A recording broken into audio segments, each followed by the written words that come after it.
In today's video, I'm going to teach you how to hide grid lines in Google Sheets. This is a handy skill, especially if you're looking to create a cleaner, more professional-looking spreadsheet.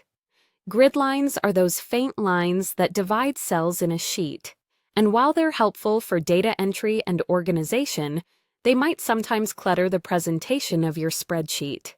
Fortunately, hiding them is a simple process. So let's get started.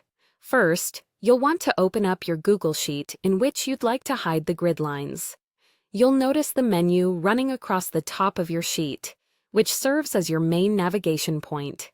Take a look and find the tab labeled View. This option is not immediately related to editing data, but instead enhances how you perceive the data within your sheet. So, go ahead and click on View from the menu bar. Once you've clicked on View, a drop-down menu will appear.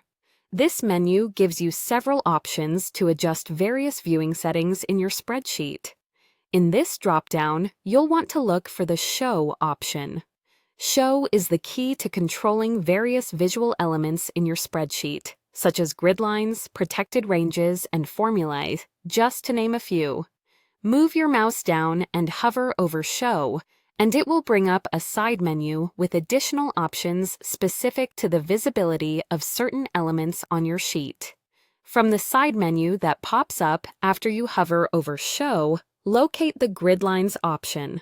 By default, grid lines are set to be visible in every new sheet or when created within a template, so the Grid Lines option will have a check mark next to it if they are currently visible.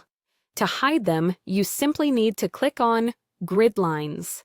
This will remove the check mark, and the grid lines will instantly disappear from your sheet, providing you with a cleaner, uninterrupted view of your data.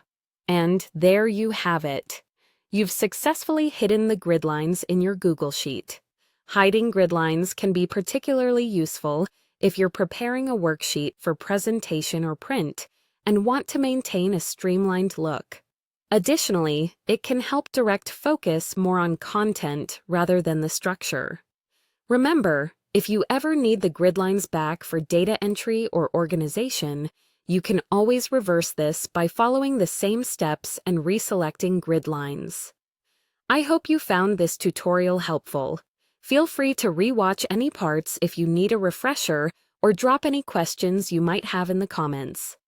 Thank you for watching, and be sure to subscribe for more helpful tips on Google Workspace and other productivity tools.